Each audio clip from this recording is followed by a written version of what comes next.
A YouTube channel run by conservative radio host Dennis Prager has published a video titled "Why You Love Capitalism." This video is characteristic of Prager's catalog. It is narrated in a very formal and academic tone. However, this outward professionalism conceals an argument that is very poorly substantiated. You love capitalism. Really, you do. And you can't stand big government. Really, you can't. Don't believe me? Then I'll just have to prove it to you.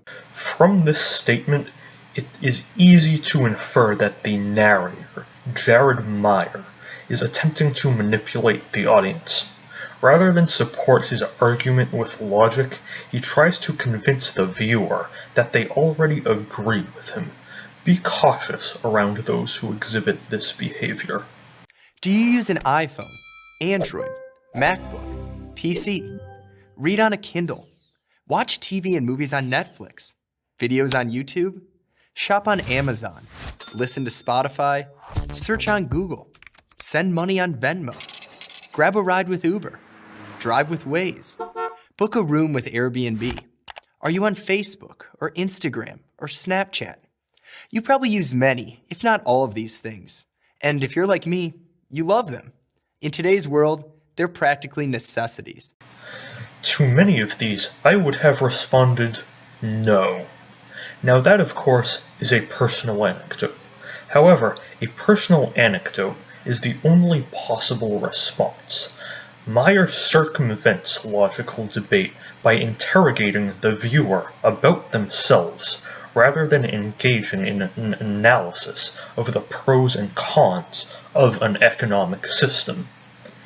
Also, he makes what I want to describe as a logical jump, except that would imply there was logic in his argument at some point.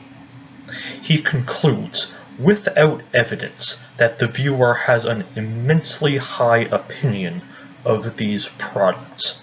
I, for one, find many of them to be either useless, poorly designed, or both.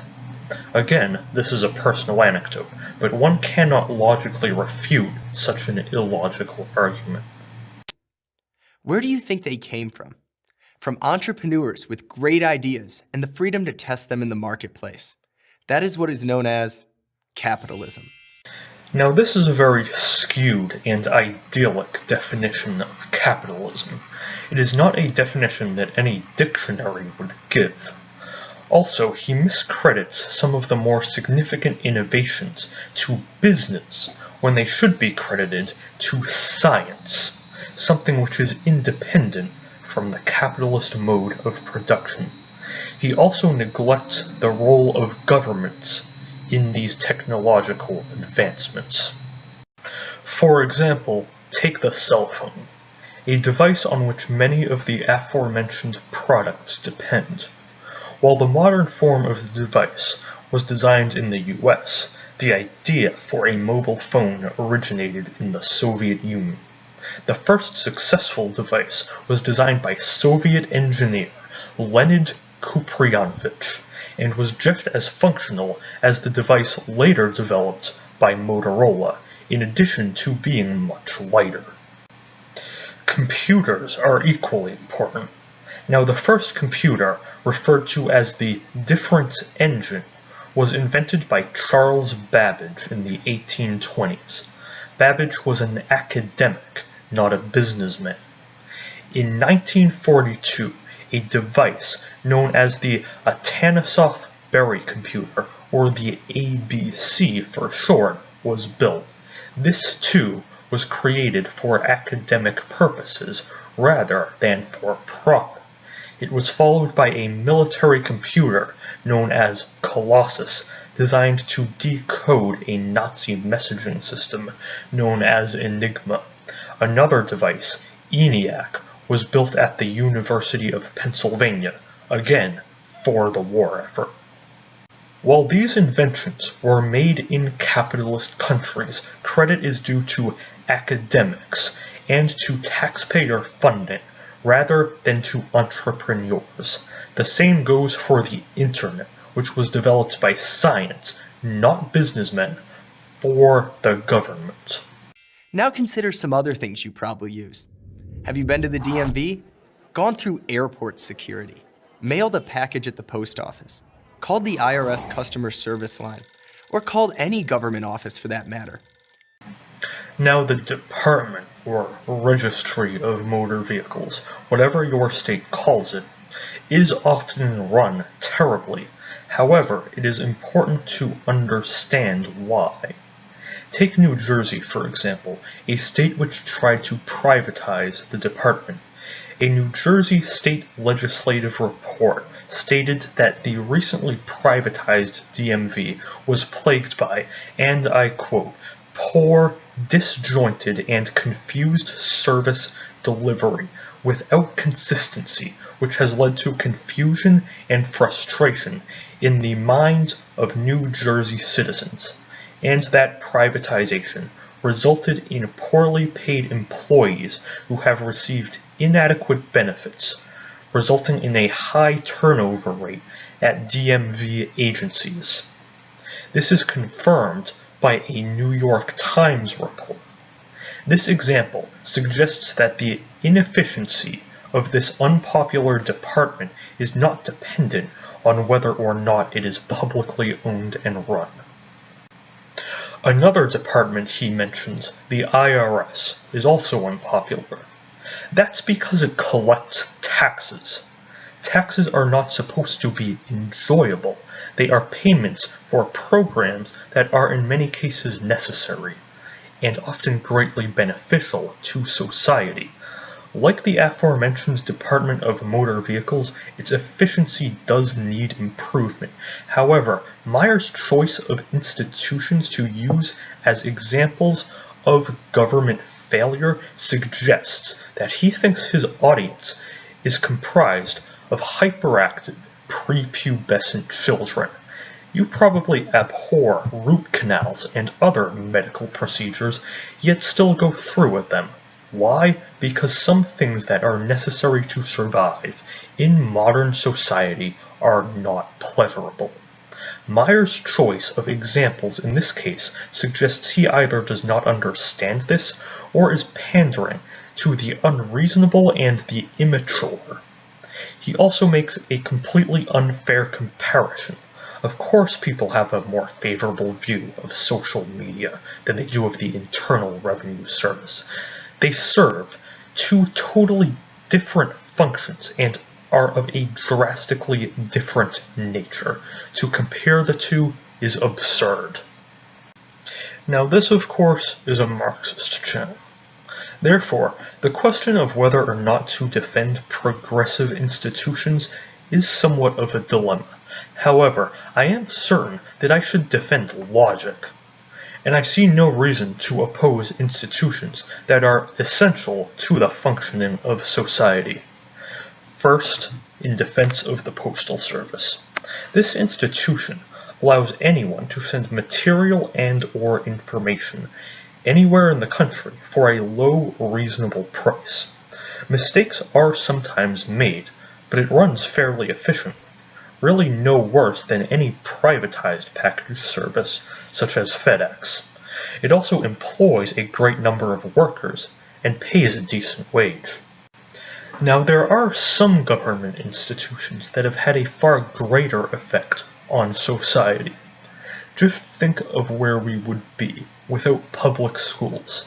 Imagine a society where the ability of a child to learn to read, write, and perform arithmetic depended on the income of their parents, where children who are not born to wealth would know nothing of literature, of the workings of nature, or of their own country's history. If that is not disturbing, imagine something far worse, a return to the days of child labor. This is what we had before mandatory public education. Children, unskilled and powerless, performing menial and often dangerous tasks throughout the day. This is what public schools have saved us from. They are, of course, not perfect, Prager does, after all, have an audience. However, they have done far more for society than any of the frivolous products Meyer praises. Another example of a government institution that has been beneficial to society and that is widely popular is the national parks. Thanks to this institution, we have parcels of land that are safe from exploitation. There is another institution, one that can easily be taken for granted. I personally don't use it very often, but still recognize it as being beneficial to society.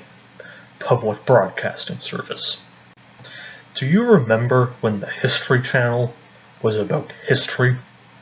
When the Science Channel was about science, and the Discovery Channel about great discoveries? When Animal Planet featured animals in their natural habitats? Those were good times. Do you remember watching the Learning Channel and actually learning? If you do, you're probably at least a decade older than I am. This is a time I cannot recall, and only know of its existence because of what older generations have told me. Yet there is one place that prioritizes information over sensationalization, yet still entertains. Public Broadcasting Service. It might not be as popular as those other channels, but thanks to it, one who wants to gain knowledge through the television can. What's different? Why is going to the Apple Store so fun, but going to the DMV so painful? As I said before, because one is for entertainment and one is not. Also, you are less likely to have a positive experience at the Apple Store if you can't afford to buy the frivolous products they sell, or if you just don't like frivolity. Now, for the rest of the video, Meyer essentially just reiterates his earlier claim that innovation and the capitalist mode of production are somehow interdependent. If you want to watch an advertisement for Apple and Uber disguised as an educational video, go ahead. I've left the link to the remainder of the video in the description. However, I am going to use the rest of this video to make an important clarification regarding technological innovation. Progress in technology is older than the human race. Capitalism, on the other hand, is younger than Shakespeare. The first hand axe, the first projectile point, blades, microblades, controlled fire, and many more important breakthroughs were made not under capitalism, but under primitive collectivism, a system in which everyone worked for the good of the tribe and accumulated only what they needed. There were innovations in early state society. Take the wheel, for example. Innovation has occurred in feudalism, mercantilism, capitalism, socialism, and mixed economies. What sets capitalism apart is an increase in useless innovations that do nothing to advance the human race. Now, I'm not going to tell you what you believe. That is something I will never do in a video. I simply make an argument and let each viewer decide how to interpret it. However, I leave you with one request. Imagine a society in which everything is run for profit.